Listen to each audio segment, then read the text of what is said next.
توجہ شعر ہے کہ خدا نے اسی لیے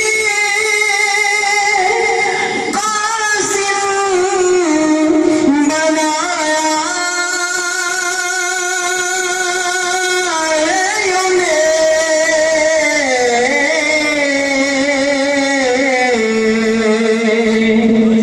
کہ بانٹنے کا کریمہ حضور جانتے ہیں تیری عطا سے خدایا حضور جانتے ہیں۔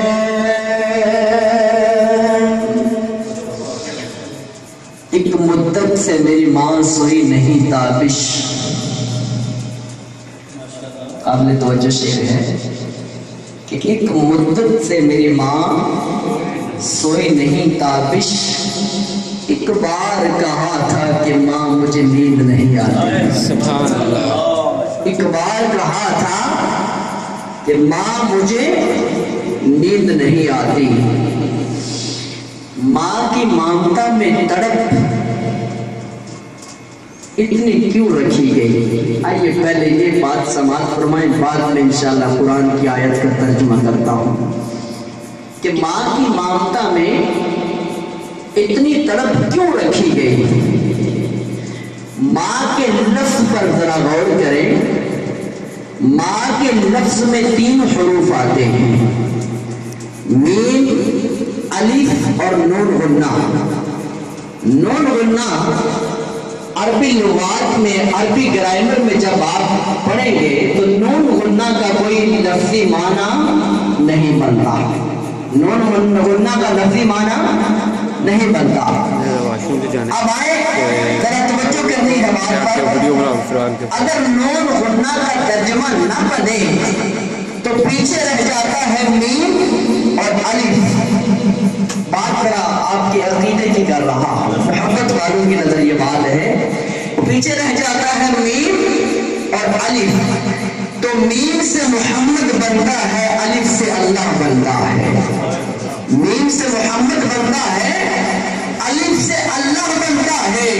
تو بابا جواب یہ ملا کہ محمد مصطفیٰ صلی اللہ علیہ وسلم اور رب کائنات کی محبت کو ملا کے ماں کی ممتا کی طرف میں رکھ دیا، تو طرف میں جب رکھا تو شاعر کا قلم بول اٹھتا ہے کہ سید کنواں تے لگے پتر نو پھٹا، ست ماں دے سینے تے وجدی ہے، ماں دا عجب پیار دٹھا کہ پتر پہ اکھاندا تے ماں پہ وجدی ہے۔ ارے بابا یہ آپ لوگ اکثر پڑھتے رہتے ہیں، اقوال ذری لکھی ہوتی ہے کہ گھر میں اگر 4 روٹیاں ہوں نا تو کھانے والے 5 ہوں، 4 روٹیاں ہوں کھانے والے 5 ہوں، تو سب سے پہلے ماں کہتی ہے کہ مجھے بھوک ہی نہیں ہے۔ ماں کہتی ہے آج مجھے بھوک نہیں۔ ماں کیوں بھوک نہیں؟ کہا صبح جو کھائی تھی وہ ابھی ہضم نہیں ہوئی، بہانہ یہ کہ میں نہ کھاؤں میرے بچے کھا لے۔ رب کائنات نے قرآن میں فرمایا رب ارحمہما کما ربیانی صغیرا، اس کا ترجمہ سماعت فرمائیں۔ اللہ تعالی ہمیں ہمارے ماں باپ کے لیے دعا مانگنے کے لیے طریقہ رب کائنات سکھا رہا ہے۔ کہا کہ دعا یہ مانگو، اے میرے رب، رب ارحمہما، اے میرے رب میرے ماں باپ پر رحم فرما۔ اب قربان جاؤں میں اس مالک کائنات کے انداز سے، سکھانے کے انداز پر، کہا کہ یہ دعا ماں باپ کے لیے مانگا کرو کہ اے میرے رب ارحمہما، میرے ماں باپ پر رحم فرما، کما رب یعنی صغیرہ، جیسے بچپن میں میرے ماں باپ نے میرا رب بن کر مجھے پالا ہے۔ اب سوال پیدا ہوتا ہے کہ رب جو ہے وہ ماں باپ کے نام کے لیے بھی قرآن میں رب کا لفظ استعمال ہوا۔ کسی عاشق نے کہا کہ میرا ایک رب اللہ ہے اور دوسرا رب میرا حسین ہے، تو سوال کرنے والوں نے کہا کہ تو نے شرک کر دیا۔ کہا بابا شرک کی بات نہیں، بات عقیدے کی ہے۔ اللہ کا نام اللہ ہے، رب اس کی صفت ہے، وہ پالنے والا ہے۔ ارے رب کی صفات بندوں میں بھی پائی جاتی ہے، اگر میرا رب پالتا ہے تو اس کے بندے بھی بندوں کو پالتے ہیں۔ یہاں قرآن میں رب نے فرمایا کہ میں بھی تمہارا رب ہوں، تمہارے ماں باپ بھی تمہارے رب ہیں، جو پالنے والا ہوتا ہے وہ تمہارا رب ہوتا ہے۔ اللہ فرماتا ہے اس لیے ان کے لیے دعا کیا کرو۔ ٹائم بہت مختصر ہے اس لیے میں لمبی گفتگو نہیں کروں گا۔ آئیے ایک دو حدیث پاک کی طرف لے جاتا ہوں اور بات کو اختتام کی طرف لاؤں گا۔ میرے لجپال کریم آقا علیہ السلام نے اس حدیث پاک کو روایت فرمایا، لکھا صحابہ کرام نے جو ہے وہ احادیث کی کتابوں میں ائمہ کرام نے لکھا ہوا ہے کہ سیدنا موسیٰ علیہ السلام نے اللہ کی بارگاہ میں سوال کیا کہ میرے مالک کیا تو مجھے یہ بتا سکتا ہے کہ جنت میں میرا پڑوسی میرا ہمسایہ کون ہوگا؟ آپ نے رب کائنات کی بارگاہ میں جب یہ سوال کیا تو رب کائنات کی بارگاہ سے جواب آتا ہے کہ اے موسیٰ جاؤ فلاں بستی میں جو قصائی کی دکان ہے اس بندے کی جو قصائی ہے وہ تیرا جنت میں پڑوسی ہے، اس کا محل تیرے محل کے ساتھ ہوگا۔ موسیٰ علیہ السلام نے کہا جنت میں تو بعد میں جانا ہے، لیکن میں ابھی دنیا میں ذرا اپنا پڑوسی تو دیکھ کر آؤں، میرا پڑوسی کیسا ہے جنت میں۔ آپ نے سفر کیا، چلتے چلتے بستی میں گئے، اس قصائی کی دکان پر پہنچ گئے۔ جب قصائی کی دکان پر پہنچے تو دیکھا، سلام کیا، کہا میں تیرا مہمان ہوں۔ قصائی نے کہا بیٹھ جاؤ، میں فارغ ہوتا ہوں تو تجھے ساتھ لے جاؤں گا۔ روایت میں آتا ہے، ذکر آتا ہے کہ وہ قصائی اچھا گوشت پیچھے رکھتا تھا، ہڈیوں والا گوشت لوگوں کو دیتا تھا۔ اتنا بد اخلاق تھا، ہر بندہ اس کے بد اخلاقی کی وجہ سے تنگ تھا، ناپ تول میں بھی کمی کر رہا تھا۔ اتنی ساری اس میں خامیاں، میں حیران ہو گیا، مولا یہ جنت میں کیسے جائے گا؟ یہ تو تیری حکم عدولی کر رہا ہے۔ فارغ ہوا، شام ہوئی، اس نے وہ جو بچایا ہوا گوشت تھا وہ کیس میں ڈالا اور موسیٰ علیہ السلام کا دامن پکڑا۔ اب موسیٰ علیہ السلام نے بتایا نہیں کہ میں اللہ کا نبی ہوں یا میں تجھے دیکھنے آیا ہوں، بس ایسے کہا کہ ذرا پڑوسی تو دنیا میں دیکھو کون ہے میرا جنت میں۔ اللہ تعالیٰ ہم سب کو جنت میں سرکار علیہ السلام کے گھر کے سامنے جھونپڑی عطا کر دے، آمین آمین۔ تو وہاں موسیٰ علیہ السلام کو ساتھ لیا، گھر میں لے گئے۔ اس قصائی نے کہا ہنڈی بنائی، روٹیاں پکائیاں، پکانے کے بعد کہا موسیٰ علیہ السلام سے کہ تو میرا مہمان ہے، تیرا میرے اوپر حق بنتا ہے کہ میں تیری خدمت کروں، اور اگر ناراض نہیں تو میرے پچھلے کمرے میں میری بوڑھی ماں ہے، کیا میں اس کی خدمت نہ کر لوں پہلے؟ موسیٰ علیہ السلام نے کہا ہاں میں تجھے اجازت دیتا ہوں۔ اب وہ بندہ گوشت اٹھاتا ہے، روٹیاں اٹھاتا ہے اور پچھلے کمرے میں جاتا ہے اور جا کر ماں کے قدموں کو چومتا ہے۔ اللہ تعالیٰ ہمیں بھی توفیق عطا فرمائے۔ ماں کے قدموں کو چومتا ہے، چومنے کے بعد وہ بندہ اپنے منہ میں روٹی کا ٹکڑا توڑ کر اس کے اوپر گوشت کا ٹکڑا رکھتا ہے، اپنے منہ میں ڈالتا ہے، دانتوں میں چبانے کے بعد اپنے منہ سے وہ انوانا نکال کر اپنی ماں کے منہ میں ڈالتا ہے۔ ماں آنکھوں سے نبیلی ہے، ماں کے منہ میں دانت نہیں ہے، ماں چل نہیں سکتی، اتنی ضعیف العمر ہے، اتنی بوڑھی ہے، اور جب وہ انوانا منہ میں ڈالتا ہے تو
نیچے ہے۔ عورت کے 4 روپ ہوتے ہیں۔ سب سے پہلے عورت بیٹی بن کر آتی ہے، رحمت بن جاتی ہے، پھر بہن بن کے آتی ہے، اس کے بعد بیوی اگر نیک ہو تو رب کی سب سے بڑی رحمت ہے، رب کی نعمت ہے، اور اس کے بعد چوتھا درجہ عورت کا ماں بننے کو آ جاتا ہے۔ اگر عورت بیٹی ہو تو جنت قدموں کے نیچے نہیں ہے، اگر عورت بہن ہو تو جنت قدموں کے نیچے نہیں ہے، اگر وہی عورت بیوی بن جائے تو جنت قدموں کے نیچے نہیں آئے گی۔ ارے جب وہی ماں، وہی عورت ایک بیٹے یا بیٹی کو جنم دے دے گی تو رب کائنات وہاں 7ویں آسمان کے نزدیک سدرۃ المنتہا کے قریب جنت پہ اٹھا کے ماں کے قدموں میں لے آئے گا۔ ارے جب بیٹی تھی، بہن تھی، بیوی تھی، قدموں کے نیچے جنت نہ تھی، وہ جنت کیوں آ گئی؟ آؤ ذرا وہ بھی بتا دیتا ہوں۔ 4 عورت کے روپوں میں ایک روپ میں جنت آ جاتی ہے، اس لیے کہ ماں جب 9 مہینے بچے کو اپنے پیٹ میں اٹھاتی ہے، دن رات تکلیف برداشت کرتی ہے، کرنے کے بعد ایک ایسا وقت آتا ہے کہ وہی ماں زندگی اور موت کے درمیان سے گزرتی ہے، بچے کو جنم دیتی ہے، اور وہ تکلیف برداشت کرنا اور اپنے بچے کی رکھوالی کرنا، اپنے بچے کو پالنا، جیسے رب کائنات اس ماں کو تکلیف دیتا ہے، اس تکلیف کا بدلہ مالک قدموں میں جنت بھی عطا کر دیتا ہے۔ کہا ماں نے تو 9 مہینے تکلیف جھیلی تھی، اتنی تکلیف اٹھائی کہ زندگی اور موت کے درمیان رہ کے اس بیٹے کو پیدا کر دیا۔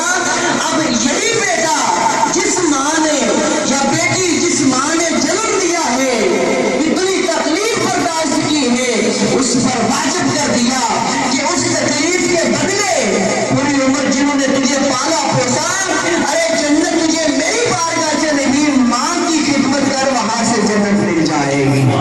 میرے آقا علیہ السلام نے فرمایا صحابہ سے کہ صحابہ اگر میری ماں زندہ ہوتی، اگر میری ماں زندہ ہوتی، عشاء کی نماز میں جماعت کرا رہا ہوتا، پیچھے صحابہ کی کتاریں ہوتی، میں عشاء کی نماز کے لیے کھڑا ہو جاتا تو میری ماں کھڑکی کھول کے پردہ ہٹا کے مجھے آواز دیتی کہ یا محمد تعال۔ آقا نے فرمایا اپنی نماز چھوڑ کے ماں کے قدموں میں چلا جاتا، نماز بعد میں مکمل کر لیتا۔ آقا علیہ السلام بیٹھے ہیں، صحابہ کے پاس ایک عورت برقع پوش خاتون آتی ہے، میرے لجپال آقا علیہ السلام کھڑے ہو جاتے ہیں۔ جب کھڑے ہو گئے اپنے کندھوں سے کملی کو اتارا، نیچے بچھا دیا، نیچے جب بچھایا عورت تھوڑی دیر بیٹھی، بوڑھی ضعیف العمر عورت تھی، بیٹھنے کے بعد جب چلی گئی کچھ گفتگو ہوئی، صحابہ نے پوچھا آقا یہ کون خوش قسمت عورت تھی جس کے لیے آپ ادب سے کھڑے ہو گئے، جس کے قدموں میں آپ نے کملی کو بچھا دیا، وہ کملی جس کملی کے نیچے جبرائیل اڑ اڑ کے تھک جائے تو کملی کی انتہا نہ ہو، وہ کملی جس کو چومنے کے لیے صحابہ اکرام ترستے ہوں، وہ اس عورت کے قدموں میں آقا آ گئی۔ یہ عورت کون تھی؟ میرے آقا نے فرمایا اے صحابہ اس عورت کی چھاتی سے میرے مالک نے مجھے دودھ دیا ہے، یہ میری ماں ہے، اس کی چھاتی سے میں نے دودھ پیا ہے، تو یہ میری ماں ہے۔ صحابہ اکرام رضوان اللہ علیہم اجمعین یہ پیغام بھیجتے ہیں آقا کی طرف سے، جس ماں کی چھاتی سے دودھ ملے، کملی والا جس کملی کی قسم خدا قرآن میں اٹھاتا ہے وہ کملی بچھا دیتا ہے۔ ارے اس کملی پر اس عورت کے قدم لگتے ہیں، اگر آقا کی خود والدہ جس ماں نے آقا کو پیٹ میں یہ کملی والے نے سکھایا ہے۔ صحابی آئے، عرض کی آقا جہاد پہ جانا چاہتا ہوں۔ میرے آقا علیہ السلام نے فرمایا گھر میں کون ہے؟ عرض کی بوڑھے ماں باپ ہے۔ آقا نے فرمایا جا ان کی خدمت کر، تیرا جہاد ہو گیا، ان کی خدمت کر، تیرا جہاد ہو گیا۔ حضرت اویس قرنی کو یہ مقام، ٹائم مختصر ہے، لمبی گفتگو تفصیل سے نہیں ہو سکتی۔ حضرت اویس قرنی رضی اللہ تعالیٰ عنہ کو یہ مقام کیسے ملا؟ ارے آپ تابعی ہیں، آقا کے زمانے میں ہو کر بھی آقا کو نہ دیکھا، آقا کے زمانے میں ہو کر بھی آقا کو نہ دیکھا۔ ماں نے کہا تھا بیٹا گھر جانا، مسجد میں نہ جانا، گھر جانا کہیں اور نہ جانا۔ اویس قرنی آئے، گھر میں پتہ کیا محمد کہاں ہے، محمد کہاں ہے؟ جواب ملا کہ محمد مصطفیٰ تو مسجد میں ہے۔ اب مسجد نبوی شریف کہاں ہے؟ سامنے تو مسجد ہے، پر ماں کا حکم یاد آ گیا، کہا بیٹا گھر جانا اور کہیں نہ جانا۔ ارے محمد مصطفیٰ مسجد کے محراب میں بیٹھے ہیں، 2 قدم کا فاصلہ ہے، جاتے تو کملی والے کا وقت ہاتھ چہرہ بھی دیکھ لیتے، صحابی بن جاتے، پر کہا نانا، ماں نے حکم دیا تھا کہ محمد گھر مل جائے تو مل آنا، نہ گھر میں ہو تو کہیں اور نہ جانا۔ پھر یاد کروائی یار کے دیدار کے لیے، کہا ماں دیکھو یار کو۔ ماں نے کہا بیٹا تجھے پتہ میں بوڑھی ہوں، تیرے بغیر میرا کوئی سہارا نہیں ہے، تو لیٹ نہ ہونا، مسجد میں جانا، محمد صلی اللہ علیہ وسلم مسجد میں ہوئے تو مل کے آ جانا، اگر مسجد میں نہ ہوئے تو واپس آ جانا۔ آپ گئے دوسری مرتبہ، مسجد میں پہنچے تو جواب ملا سرکار ابھی گھر تشریف لے گئے، سرکار ابھی گھر تشریف لے گئے ہیں۔ کہا یہ سامنے دروازہ ہے، کیوں نہ ہو کہ کھٹکھٹاؤں؟ عقل نے کہا دروازہ کھٹکھٹا اور محمد مصطفیٰ کا دیدار کر لے، پر ماں کی محبت اور عشق نے کہا نانا، اویس قرنی اگر مقام چاہتا ہے، اگر بلندیاں چاہتا ہے، اگر مرتبہ چاہتا ہے، محمد مصطفیٰ علیہ السلام کی غلامی کا پٹا اپنے گلے میں مضبوط کروانا چاہتا ہے، تو تیری ماں نے حکم دیا تھا مسجد میں جانا، دروازہ کوئی اور نہ کھٹکھٹانا۔ اویس واپس چلا گیا، کملی والے نے گھر آ کے عائشہ سے پوچھا کوئی آیا تھا؟ کہا ہاں، اویس نامی شخص چرن سے آیا تھا، یمن سے۔ کہا آقا نے ہم نہیں مل سکتے اس کے ساتھ اس دنیا میں۔ کہا آقا کیوں؟ فرمایا وہ ماں کی خدمت کرتا ہے، اس کی ماں کی خدمت کی وجہ سے رب کائنات انہیں اس کو یہ مقام عطا کیا ہے کہ جب صحابہ جہاں بھی اویس ملے اس سے اپنی بخشش کی دعا کرا لے گا، جس کے لیے اویس قرنی ہاتھ اٹھا دے گا، رب کائنات اس کی بخشش کرنے پر مجبور ہو جائے گا۔ یہ بابا مقام کیسے ملا؟ یہ ماں کی خدمت کا صدقہ ملا۔ ان سے پوچھو جن کی مائیں نہیں ہیں، اور ان سے ذرا پوچھو جو بیویوں کے کہنے پر ماں کو، وہ کیا ہوتے ہیں جہاں چھوڑ آتی ہے ماں کو، بوڑھوں کو چھوڑ آتے ہیں، اولڈ ہاؤس، ان سے ذرا پوچھو، ان ماؤں سے ذرا پوچھو جن ماؤں نے اپنے بچوں کو پیدا کیا، پالا پوسا، جب دولنے بنا کر گھر لے آئی تو ماں کو نکال دیا۔ ان ماں سے ذرا پوچھو، جب ان کے پاس ٹیلی ویژن پہ آپ پروگرامز دیکھتے ہیں، وہ مائیں پھر بھی دعا کرتی ہیں، میرے مالک اگر انہوں نے ہمیں اولاد نے گھر سے نکال دیا ہے پر تم ان کو تکلیف نہ آنے دینا، وہ ماں پھر بھی دعا کرتی ہے۔ ماں کی دعا اور بد دعا میں کوئی پردہ نہیں ہے۔ ماں دعا کرے تو رب اسی وقت قبول کر لیتا ہے۔ یہ ماں کو اتنا مقام، اتنا درجہ، اتنا مرتبہ کیوں ملا؟ وہ ایک رات، وہ ایک لمحہ جو ماں نے آپ کو پیدا کرنے میں تکلیف برداشت کی تھی، اس تکلیف کا بدلہ رب کائنات میں کرنے قدموں میں جنت رکھتی ہے۔ تمام اولیاء کرام نے یہ حق ان کا شیوا رہا کہ ماں کی خدمت کا پیغام دیتے رہے۔ اس دنیا میں انسان کی دو مائیں ہوتی ہیں، ایک وہ ماں جس نے آپ کو پیدا کیا ہوتا ہے، ایک وہ ماں بن جاتی ہے جو آپ کی بیوی کی ماں ہے۔ اللہ تعالی ہمیں ان کا ادب اور احترام کرنے کی توفیق عطا فرمائے۔ ٹائم بہت تھوڑا ہے، دل تو کرتا ہے کہ اس موضوع کو ختم ہی نہ کروں، چلتا رہے چلتا رہے چلتا رہے، پر کیا کرے کہ دنیا نے قید لگا دی ہوئی ہے۔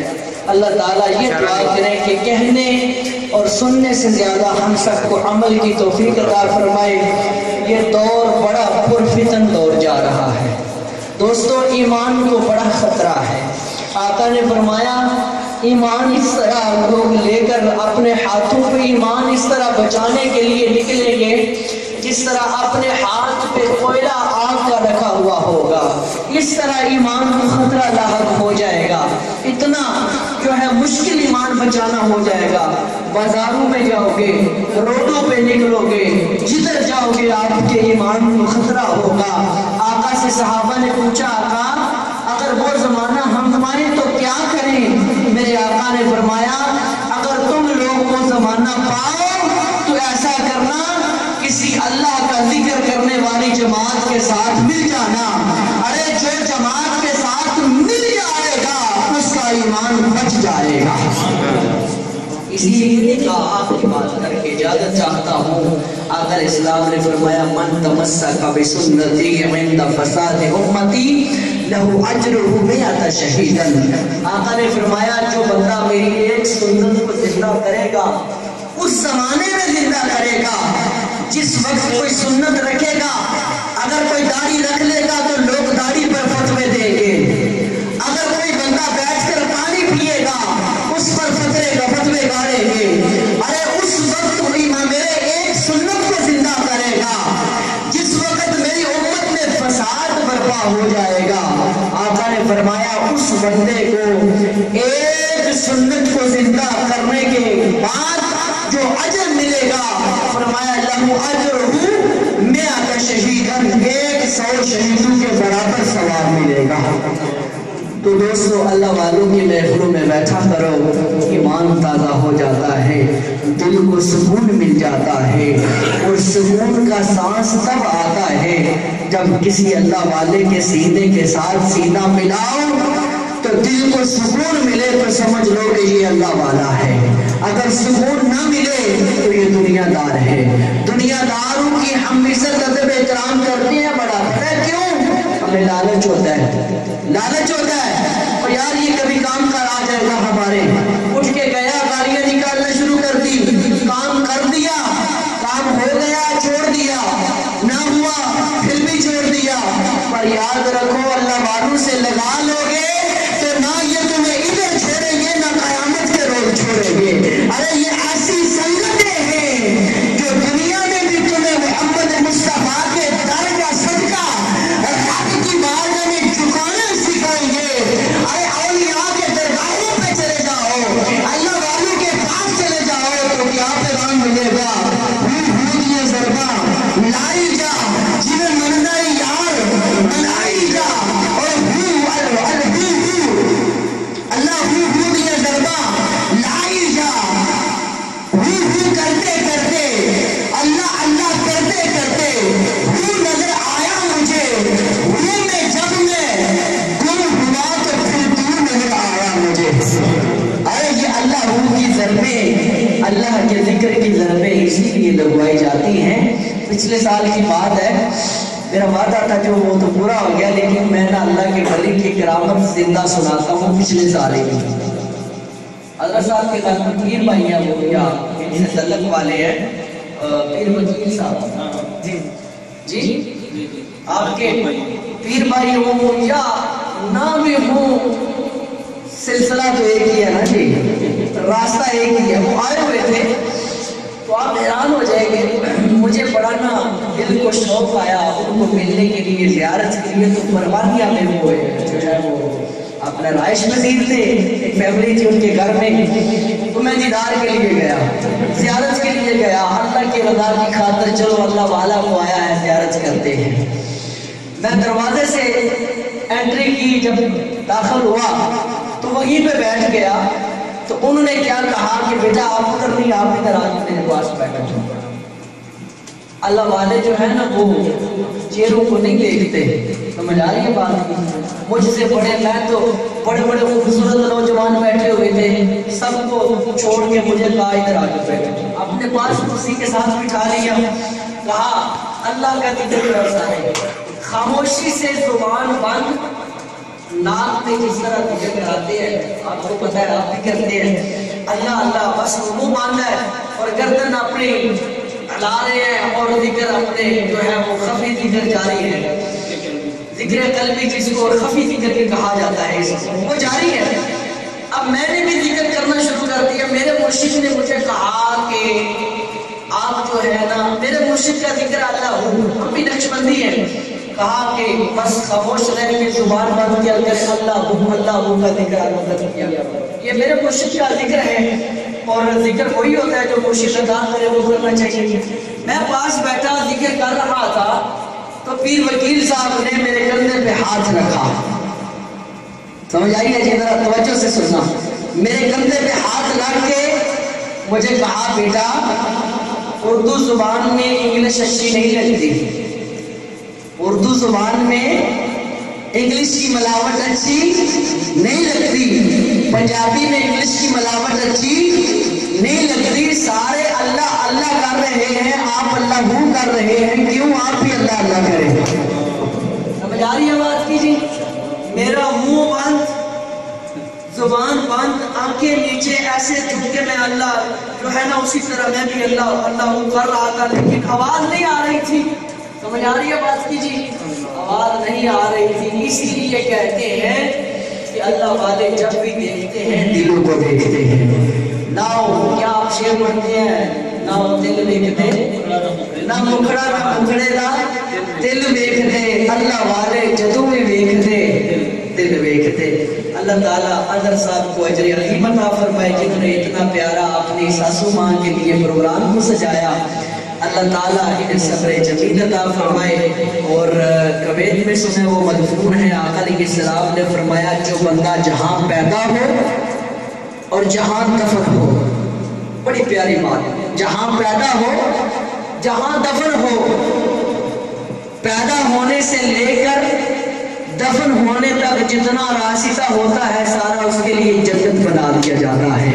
وما علیہ الا البلاغ المبین۔ ملتمس جناب قبلہ حضرت علامہ